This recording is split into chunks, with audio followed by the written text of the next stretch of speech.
On passe à présent à la deuxième partie de cette Assemblée générale. José Renard, David Clarinval et Marianne Strel, vous êtes toujours avec nous. Et Willy Borsu, vice-président de la Wallonie et ministre de l'Agriculture, vous venez de nous rejoindre. Bonjour. Bonjour. Alors d'abord, est-ce qu'on peut commencer par cette question du président de la commission lait? C'est un peu large, mais comment rendre à l'agriculture la place qu'elle mérite selon vous?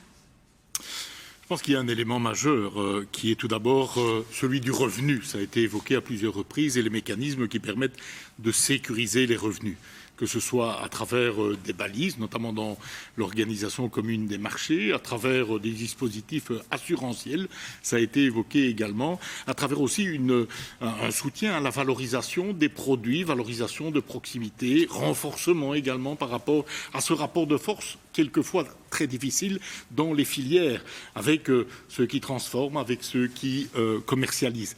Mais le deuxième volet, c'est aussi l'élément reconnaissance. On a parlé d'agribashing. Très souvent, on entend des mots assez durs, des considérations parfois à l'emporte-pièce concernant le monde agricole. Soulignons à quel point les producteurs ont été là et sont là dans cette crise pour assurer notre alimentation, et aussi un relationnel qui est plus reconnaissant du travail mené. Ça me semble essentiel. Tout le monde a besoin de ça dans son travail. Je comprends que des agriculteurs, à force d'entendre de votre faute ceci, à cause de vous cela, etc., à un certain moment en aura le bol. Un revenu correct, reconnaître aussi les missions dans la transition environnementale, dans la relation à la nature, etc. Et par ailleurs, une meilleure connaissance et donc une reconnaissance du métier d'agriculteur, du métier de producteur. Ça me semble extrêmement important. La crise, on va en parler tout de suite. David Clarinval, quelles sont les mesures spécifiques à la crise sanitaire et donc à la crise économique qui en découlent? Quelles sont les mesures qui sont mises en place pour ça au niveau fédéral? Mais on l'a vu tout à l'heure avec la présentation de M. Mine. Évidemment, la crise du Covid est historique, de par son ampleur et de par l'impact qu'elle a. On a vu aussi que les secteurs étaient différemment impactés.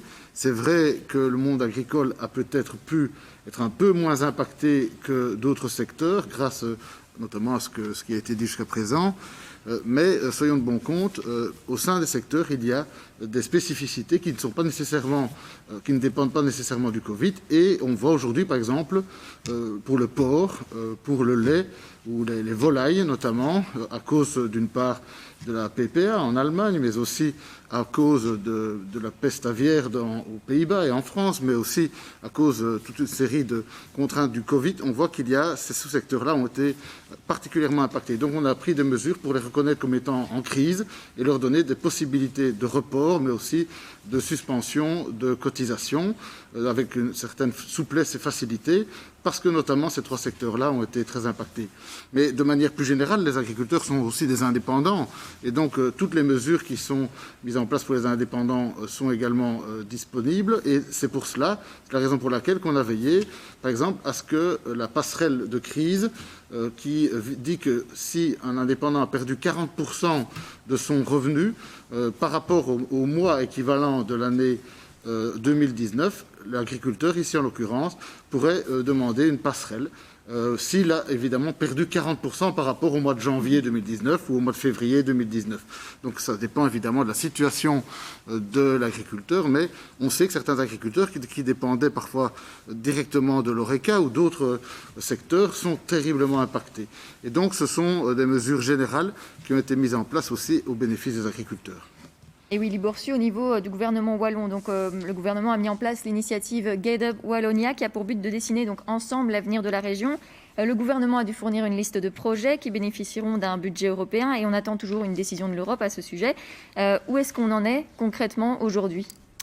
Tout d'abord en termes de temporalité, donc encore un petit peu de temps puisque le dialogue est en cours avec la Commission européenne et on attend vers le mois d'avril les décisions finales en ce qui concerne l'Europe. Il y a, vous l'avez relevé, des dossiers, des projets qui relèvent alors de ce fonds, de cette facilité de relance et de résilience au niveau européen. Puis il y a des projets qui, indépendamment de ce fonds, sont aussi éligibles, alors plus globalement, à la relance wallonne. Notons plusieurs éléments qui nous concernent de façon très succincte, si vous le voulez bien. Le premier élément, c'est tout ce qui concerne la valorisation, la transformation de nos produits, le renforcement de la chaîne de valorisation. Allez, on produit, je crois, des productions primaires en région wallonne pour près de 2 milliards. Il faut qu'un maximum de la valeur ajoutée, que la transformation, que la commercialisation permet de dégager, soit effectivement disponible sur notre territoire et donc au bénéfice de celles et ceux qui produisent. Le deuxième point, c'est la promotion.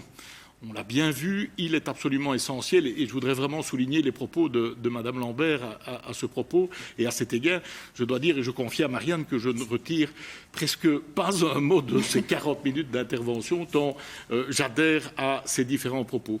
Mais je pense qu'il faut effectivement pouvoir bien faire connaître, bien faire apprécier, bien faire mesurer la qualité de nos produits de proximité.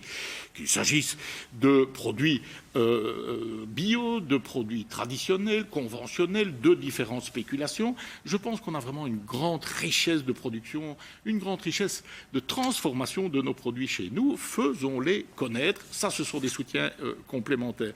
Et le troisième volet, c'est tout ce qui soutient l'innovation, la recherche, bref, tout ce qui est au service aussi de nos productions alimentaires, en ce compris de nos entreprises agroalimentaires.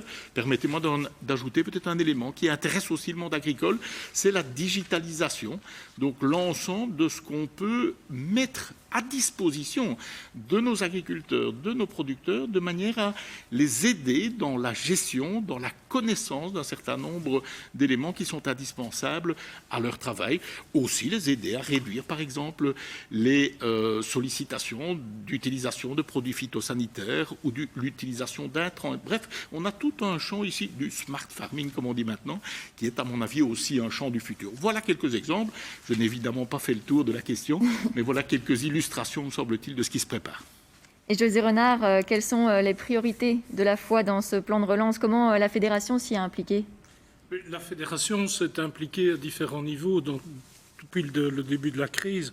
Je voudrais rappeler que toute l'année 2020, la foi a participé, comme les autres organisations agricoles, à ce fameux Business Continuity Group qui avait justement comme mission de documenter, de rapporter vers les autorités tous les problèmes que nous pouvions constater en matière de fonctionnement, de poursuite de l'approvisionnement alimentaire. Nous avons par exemple beaucoup travaillé à chercher des solutions en avril 2020 concernant la main-d'œuvre, et en particulier la main-d'œuvre saisonnière. Donc ça, c'était un premier volet. Deuxième volet, c'est ce que le ministre Borsu a évoqué, c'est-à-dire le Get Up Wallonia, à laquelle la foi a participé, s'est impliquée. Je dois dire que nous y avons participé via le comité économique et social de Wallonie, dont la foi est membre depuis le début.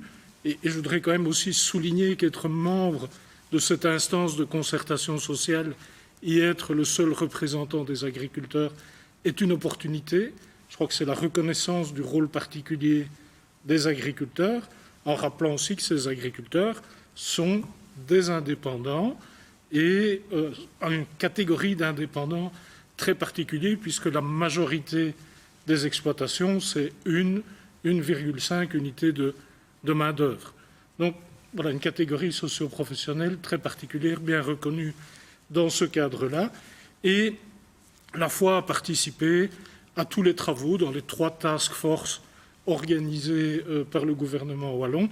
Et je veux vous dire que dans chacune des task forces, on a beaucoup parlé de relocalisation de l'alimentation. Et le rôle du représentant de la foi, ça a été aussi souvent d'essayer de ramener un peu certaines exigences, certaines attentes dans les réalités. Parce que certains intervenants, je ne vous cacherai pas, c'était de dire on passe à l'agroécologie, point barre, sans définir ce qu'était l'agroécologie, et puis ça va tout résoudre. Donc je pense que voilà, on doit essayer de faire passer les messages. Nous sommes d'accord de faire plus en matière environnement, de faire beaucoup plus pour relocaliser notre approvisionnement alimentaire, mais il faut le faire de façon ordonnée, de façon qui en permette la pérennité Donc je pense par exemple à tout ce qui concerne la construction de filières. Voilà, ce sont des choses sur lesquelles on pourra aussi peut-être, dans le courant du débat, revenir et approfondir.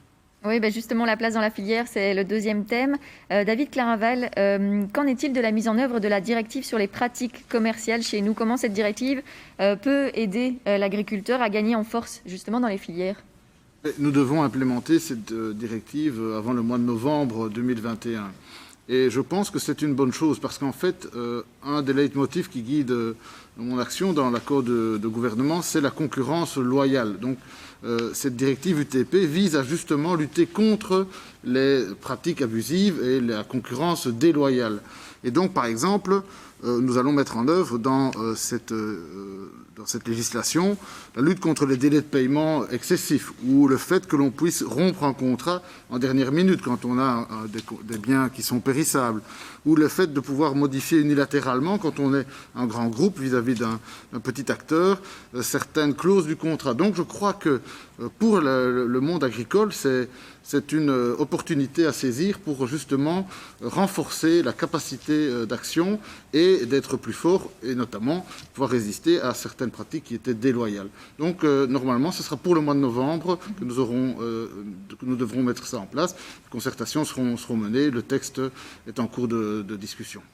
Et par rapport à l'Observatoire des prix et des marges, qu'en est-il des deux éléments de la déclaration gouvernementale de renforcer la transparence de la chaîne alimentaire et la loi sur les prix agricoles? Est-ce que pour vous, l'Observatoire des prix et des marges joue pleinement son rôle ou est-ce qu'il peut encore améliorer son action? Ce qui est prévu dans l'accord du gouvernement à cet égard, c'est en effet que l'on ait d'abord une concertation avec tous les stakeholders, notamment évidemment les agriculteurs, pour que l'on ait avec la grande distribution et tous les acteurs impliqués dans la chaîne vraiment une analyse de la situation. L'Observatoire des prix devra être en effet de la partie pour pouvoir donner son expertise. L'idée étant de pouvoir avoir une loi qui permette de garantir des revenus qui soient normaux, en tout cas acceptables pour tous les intervenants de la chaîne.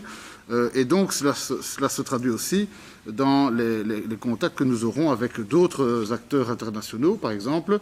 C'est dans ce cadre-là que nous devrons évaluer si l'importation, par exemple, de produits qui viennent d'autres continents n'est pas de nature à faire effondrer cette chaîne de valeur. Et donc, c'est une des missions qui m'incombe dans le cadre de l'accord du gouvernement et que je vais devoir mettre en place dans les mois qui viennent. Willy Borsu, pour revenir aux pratiques commerciales déloyales, qu'en est-il au niveau régional en matière du renforcement du poids de l'agriculteur dans la filière? Est-ce que vous pouvez nous donner des exemples concrets de dossiers qui sont en cours? L'idée au niveau wallon, indépendamment évidemment de soutenir la transposition de la directive que David vient d'évoquer, et d'aider aussi les producteurs à s'organiser. Je pense que le fait qu'on puisse se retrouver en groupement ou en organisation de producteurs est un élément important, comme le fait, je vais l'évoquer, de pouvoir adhérer et de participer à des coopératives de transformation et de valorisation. Évoquons tout d'abord le fait de pouvoir s'organiser. La région wallonne a, à travers ces dispositifs, mis en place un soutien qui est destiné à permettre à ces organisations de faire face à leurs différents frais de structure, de promotion, d'équipement peut-être, jusqu'à un montant de 100 000 € par an. Et un montant qui est dégressif au fil des années. Le but est que ces organisations puissent effectivement constituer un groupe de personnes qui, dans le rapport de force ou dans le rôle qu'elles jouent dans la commercialisation, permettent alors de donner une meilleure place à l'agriculteur. Le deuxième élément sont les coopératives. Ici, c'est une aide de 2 000 € donc à l'adhésion par agriculteur qui rejoint alors une coopérative de valorisation ou de transformation. Ici aussi, si je puis dire, on raccourcit le chemin de valorisation des produits et on permet à plus d'agriculteurs d'être eux-mêmes acteurs dans la chaîne et de pouvoir donc capter cette valeur que j'évoquais tout à l'heure, ou en tout cas une partie d'entre elles. Je pense que si on aide comme ça, d'une part, si le cadre légal traduit en droit belge et en droit wallon permet de supprimer certains abus, ou en tout cas de les réduire fortement, de créer plus de transparence dans la chaîne, et d'autre part qu'on permet aux agriculteurs ou à plus d'agriculteurs de s'associer ensemble, si j'y ajoute alors le travail syndical mené de façon générale, je pense qu'on contribue, on va dans la bonne direction. Mais attention, le chemin est encore long. Il faudra évaluer tout cela. Il ne faut pas penser qu'on est au bout du chemin. Au contraire, il faudra évaluer tout cela pour voir si les résultats escomptés sont vraiment au rendez-vous. Une préoccupation pour les éleveurs, c'est aussi les avancées qu'ils attendent concernant le classement et la présentation des carcasses bovines. Où en est-on à ce niveau-là ? Donc il y a un texte qui a été approuvé, c'est l'arrêté carcasse dont on parle dans le jargon. Il a été approuvé en 2019, entré en vigueur au 1er juillet 2020. Je dois dire qu'à cet égard, et on l'a fait en dialogue avec notamment la FOI, il y avait des demandes pour reporter l'entrée en vigueur effective de cet arrêté. J'ai refusé cette demande. On évoquait notamment certaines races plus sauvages, la crise sanitaire, etc. Je pense qu'il fallait avancer. Ce texte consacre, me semble-t-il, un certain nombre d'éléments positifs. La pesée à vif avant l'abattage de l'animal, la possibilité de contrôler cela, la caméra qui filme ces éléments de pesée et encore d'autres points de cette nature-là. Mais il y a des demandes, on a eu des réunions d'ailleurs avec la FOI à cet égard, des demandes complémentaires pour aller plus loin concernant à la fois ce qui est valorisé, concernant l'activation des contrôles, etc. Et donc, mon sentiment est que le texte va se déployer pendant environ une année. Alors, donnons et mettons à profit cette période pour en faire une évaluation. Moi, je ne suis pas du tout fermé. J'essaie d'être quelqu'un de pratique, les pieds sur terre et à l'écoute. Moi, je ne suis pas fermé à ce qu'après cette évaluation, il y ait des étapes supplémentaires. Mais je pense que la sagesse commande de dire qu'est-ce qui fonctionne bien, qu'est-ce qui nécessite encore des adaptations complémentaires, le cas échéant. José Renard, quelles sont les priorités de la FOI au niveau du renforcement du poids des producteurs dans les filières ? Oui, ça me permettra peut-être d'abord de rappeler que pour nous, quand on parle de durabilité de l'agriculture, ça inclut la durabilité économique. Il ne peut pas y avoir de durabilité sans durabilité économique. Et ça veut dire, pour rebondir sur ce que disait le ministre Borsu tout à l'heure, il n'y a pas de durabilité s'il n'y a pas de revenus. Je pense que le critère de revenu, procurer un revenu décent aux agriculteurs, c'est vraiment la première priorité, le premier indicateur de la durabilité, de la pérennité de notre agriculture et aussi de l'attractivité du métier pour nos jeunes. Bon, ceci étant dit, je crois qu'on travaille sur une gamme d'outils très très large pour améliorer cette rentabilité. Et même si au départ les recettes sont simples, c'est toujours soit on augmente les rentrées, soit on diminue les sorties. Voilà, c'est les coûts, mais c'est plus compliqué que cela à mettre en œuvre. Et donc, effectivement, la transposition de la directive sur les pratiques commerciales déloyales est un outil auquel nous croyons beaucoup, dans lequel nous avons pas mal investi en heures de travail, en faisant avec nos commissions spécialisées vraiment un inventaire de toutes les situations qui pourraient représenter une pratique déloyale, tout ça étant destiné à alimenter les collaborateurs du ministre Clarinval pour voir ce que l'on va mettre dans les futurs textes légaux en Belgique. Bon, on a parlé de tout ce qui est renforcement de la coopération entre agriculteurs. Et je souligne le mot coopération plutôt coopérative, ça veut dire que c'est plus large. Mais pour nous, cette coopération, elle peut être aussi bien horizontale, c'est-à-dire entre agriculteurs, que verticale, c'est-à-dire entre les différents acteurs de la chaîne alimentaire. À ce sujet-là, je pense que ça mériterait peut-être que l'on s'attarde à un moment ou l'autre de voir pourquoi les outils wallons restent relativement peu utilisés. Des organisations de producteurs reconnues, il y en a relativement peu en Wallonie, des organisations interprofessionnelles aussi, et pourtant ce sont certainement des outils très, très performants parce qu'ils permettent d'avoir un pouvoir de négociation beaucoup plus important et aussi de mutualiser les coûts. Donc voilà un peu pour les outils. On réfléchit aussi dans tout ce qui est valorisation locale. Je pense que nous avons en Wallonie pas mal d'entreprises agricoles de transformation, mais il en faudrait encore plus, et que ces entreprises valorise encore plus la production wallonne. Donc vraiment d'avoir le maintien et le développement de ces outils de proximité. Puis je terminerai par un petit exemple que je voudrais saluer, parce que le grand public ne l'attend pas nécessairement de la part de la foi. C'était d'ailleurs le sens de la question d'un animateur radio pas plus tard que le week-end dernier.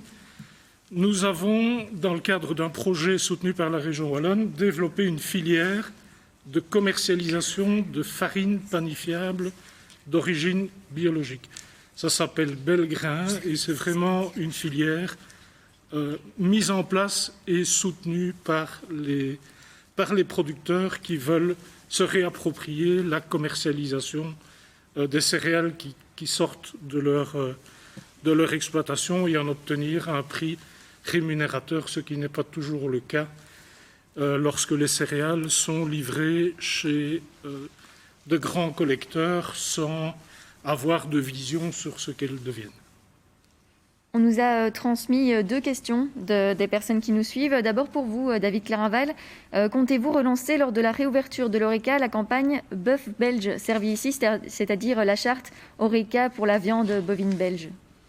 Oui, on a clairement vu tout à l'heure qu'en effet, dans l'Horeca, une partie de la viande qui est consommée n'est pas locale. On voit bien qu'il y a malheureusement un effort à faire. Cette initiative consommer du bœuf belge était en cours quand la crise du Covid est arrivée. Dans un premier temps, mon action, c'est d'abord de relancer l'Horeca. Je ne vous cache pas qu'on bataille ferme tous les jours et cette semaine-ci encore pas mal pour pouvoir donner une date le plus rapidement possible pour ouvrir l'Horeca. Et ensuite, je ne pense pas qu'on le fera tout de suite, parce que, soyons de bon compte, l'Horeca, d'abord, ils vont vouloir redémarrer, reprendre leur activité et retrouver une situation la plus normale possible. Mais je pense que quelques temps plus tard, peut-être 2-3 mois plus tard, on pourra à ce moment-là reprendre notre campagne. Je ne pense pas qu'il soit judicieux de mélanger les deux, mais en tout cas, je compte bien la relancer, mais sans doute avec un petit décalage pour leur laisser le temps de reprendre leur esprit. Willy Borsu, on a reçu une question pour vous. Comment lutter contre le quasi-monopole de certains acheteurs de produits agricoles, par exemple les veaux? C'est effectivement ce que j'ai indiqué tout à l'heure. Plus on peut diversifier les sources de valorisation des produits, donc en commerçant directement à travers une filière, en confiant d'ailleurs le soin de l'abattage ou de la commercialisation soi-même ou groupé à des interlocuteurs, on sort, si je puis dire, des productions de ces filières, singulièrement en ce qui concerne celles que vous évoquez, qui sont vraiment très très rassemblées. Et je pense que le fait de pouvoir diversifier ainsi les sources de valorisation de sa production, ici en l'espèce animale, est vraiment essentiel. Croire qu'on va pouvoir ainsi dire, bon, on amène un interlocuteur extérieur, un concurrent, etc. Ça, ce n'est pas réaliste. Par contre, ce qui vient comme ça de la base et que l'on soutient à travers les dynamiques qu'on vient d'évoquer ici, ça me semble vraiment crucial. Merci pour vos réponses et merci à vous. Vous êtes vraiment nombreux à nous envoyer des questions. Malheureusement, on n'a pas le temps de répondre à toutes les questions, mais en tout cas, on en sélectionne, donc vous pouvez continuer à nous les poser. On va parler de la PAC désormais et du Green Deal. David Clarinval, il y a des compromis qui ont été obtenus sur la PAC fin octobre. Alors, où est-ce qu'on en est aujourd'hui sur les compromis dans les discussions en cours dans les trilogues? Mais tout d'abord, je voudrais dire que vous savez que la position belge de la PAC sur la PAC est partagée entre les régions, le fédéral étant avant tout là pour porter la parole. Et donc, sous le couvert de Willy, permet de faire le point. Il faut savoir qu'il y a eu un accord au mois d'octobre, que le trilogue est en cours, les dates sont connues. Et nous attendons que la présidence portugaise trouve une solution qui soit la plus proche possible du compromis que nous avions fait au mois d'octobre. Je crois pouvoir dire, mais Willy le dira sans doute mieux que moi, que nous, en ce qui nous concerne, nous souhaitons rester aux alentours des 20%, comme cela a été conclu au mois d'octobre, en sachant que d'autres souhaitent aller vers 30%. J'ai l'impression que tant la région wallonne que la région flamande sont sur la même ligne, mais peut-être que Willy apportera plus de détails tout à l'heure. Justement, vous pouvez apporter plus de détails par rapport à ces chiffres? Oui, en fait, donc le résultat obtenu à Luxembourg à la suite de 3 journées et de 2 nuits de discussion est déjà le fruit d'un compromis entre une série d'interlocuteurs européens. Et donc, nous souhaitons vraiment que l'on puisse coller au plus près à ce compromis, parce que on va comprendre immédiatement si nous convenons d'un certain niveau d'exigence. Et puis, dans le trilogue, alors, on a cité différentes interventions, la vice-présidence de la Commission, du Parlement européen, on modifie alors. On tire le niveau d'exigence vers le haut, par exemple en matière environnementale ou dans d'autres éléments. On déséquilibre alors l'ensemble qui a été obtenu. Et alors il serait légitime de dire oui, mais alors je réentame tel autre chapitre de discussion, je réouvre tel autre chapitre de discussion. Donc vraiment, j'engage nos représentants au Conseil à la plus grande fermeté dans la défense de ce qui a été convenu à Luxembourg. On a cité bien sûr les 20%. La présidente du COPA a cité le droit à l'erreur. C'est quelque chose que nous avons défendu. On a défendu de pouvoir, une fois, se tromper dans la déclaration d'un certain nombre de documents et d'autres points comme ça qui nous semblent importants. Mais il y a un point où on veut encore avancer et qui me semble important, c'est les éléments concernant la gestion du marché, à travers l'organisation commune des marchés. Je pense que c'est vraiment crucial pour les agriculteurs. On est confronté régulièrement à des crises de plus en plus profondes et impactantes en termes de prix et donc de revenus. Et donc, les mécanismes qui permettent à la fois de prévenir, d'éviter certaines crises, ou lorsqu'elles sont imminentes, ou lorsqu'elles sont en cours, d'en limiter l'impact. Ça doit vraiment continuer à être travaillé. Je soutiens, et nous soutenons ça très très fortement, parce que c'est, en ce qui concerne le revenu, mais totalement essentiel. Et puis, j'appelle à la cohérence. On va peut-être l'évoquer ultérieurement dans le débat. Allez, on s'est fixé, c'est en cela que je fais le lien avec la PAC et nos futurs plans stratégiques, on s'est fixé au niveau européen des objectifs qui sont ambitieux, en termes de résilience, en termes de relations à l'environnement, de climat, de bien-être animal, de diminution des intrants, etc., etc. Il faut être cohérent. On ne va pas dans le même temps, au niveau européen, se fixer ce niveau compréhensible et légitime d'ambition, et dans le même temps aller conclure des accords avec le Mercosur, notamment, où on n'aura pas le même niveau d'exigence. Mais où est la cohérence? Vous aurez dans votre assiette un produit européen qui, lui, sera le fruit de toutes ces exigences, mais en même temps une importation de produits venant par ailleurs de l'autre bout de la planète qui n'aura pas ce niveau d'exigence. Donc, il faut encore 3 messages. Et si quelqu'un nous écoute au niveau européen, c'est l'occasion. Premièrement, ne vous écartez pas, s'il vous plaît, de l'accord à l'intérieur du Conseil. Deuxième message, effectivement, un message en ce qui concerne les règles, en ce qui concerne l'organisation commune des marchés. Vous savez, le marché qui va régler tout dans le monde, et avec ça, chacun va être heureux. Moi, je n'y crois pas. Je suis très clair. Il faut des règles. Il faut que le marché s'exerce, mais avec des balises, avec des règles, des mécanismes de prévention. Et troisième message, s'il vous plaît, de la cohérence interne, mais aussi avec nos accords commerciaux externes. C'est en cela que je soutiens vraiment le message qui est de dire